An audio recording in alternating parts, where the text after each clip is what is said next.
ক্ষমতায় তো আমরা আগেও ছিলাম ভাই, 2বার 3বার ছিলাম। আল্লাহ চাই তো আমরা আবার ক্ষমতায় যাবো। নির্বাচনটাকে তাড়াতাড়ি চাই, আমাদের সম্পর্কে ভুল একটা ব্যাখ্যা নেওয়া হয় যে বিএনপি তাড়াতাড়ি নির্বাচন চাচ্ছে ক্ষমতায় যাওয়ার জন্য। ক্ষমতায় তো আমরা আগেও ছিলাম ভাই, 2বার 3বার ছিলাম। আল্লাহ চাই তো আমরা আবার ক্ষমতায় যাবো।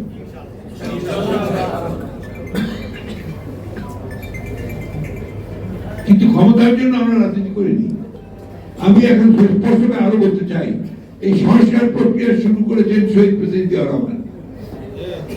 একদলীয় শাসন ব্যবস্থা বাকশাল করেছিল আওয়ামী লীগ, সেখান থেকে তিনি বের করে নিয়ে এসেছেন বহুদলীয় গণতন্ত্র, মাল্টি পার্টি সিস্টেম।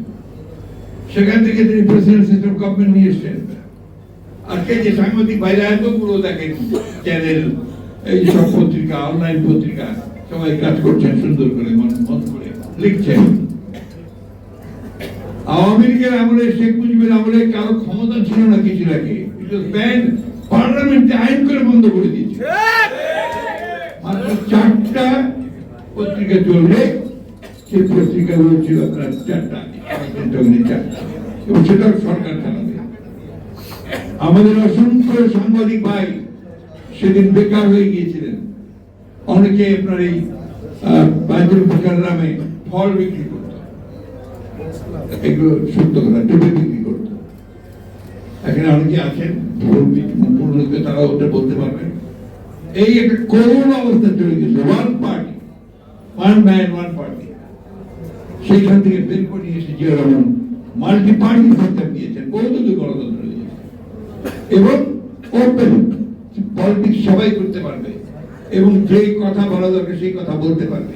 বাক স্বাধীনতাকে তিনি প্রতিষ্ঠিত করেছিলেন। অর্থনীতিতে তিনি একটা অর্ধ অর্থনীতি যেটা ছিল সমাজতান্ত্রিক অর্থনীতি, ভ্রান্ত ধারণা নিয়ে সেখান থেকে তিনি এটাকে মুক্ত বাজার অর্থনীতি করেছিলেন। অর্থাৎ সবাই যারাই পারবে তারাই আবশ্যক বিনিয়োগ করতে পারবে, তারাই ব্যবসা করতে পারবে, কলকারখানা তৈরি করতে পারবে, এবং স্বাধীনভাবে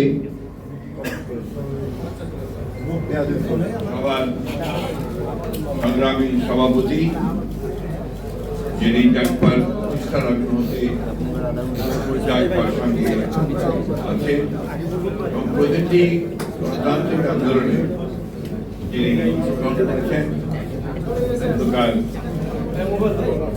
রহমান। আমাদের মাঝে আজকে এখানে উপস্থিত আছেন বাংলাদেশের আরেকজন বর্ষিয়ান জননেতা, যিনি তার সারা জীবন জনগণের কল্যাণের জন্য, সমাজের পরিবর্তনের জন্য কাজ করেছেন। আমার নেতা ছাত্র জীবনের এবং 69-এর গণ অভ্যুত্থানের অন্যতম নেতা, এমপি মন্ত্রী জনাব মোস্তফা জামান হায়দার উপস্থিত আছেন। আপনাদের অত্যন্ত প্রিয় নেতা, যিনি সকলের কাছে পরিচিত, একজন 90-এর ছাত্র উত্থানের অন্যতম নায়ক এবং সাবেক এমপি মন্ত্রী জনাব আমানুল্লাহ আমান সহ আছেন আমাদের ভারতের সমমনা জোটের সমন্বয়ক ডক্টর ফরহাদ এবং জাতীয় নেতৃবৃন্দ, সুধীবৃন্দ, আসসালামু আলাইকুম। আসলে এই ধরনের সভাগুলো অনেক ফরমাইশি হয়ে যায়। এখানে আমি মনে করি যে আপনার সুনির্দিষ্ট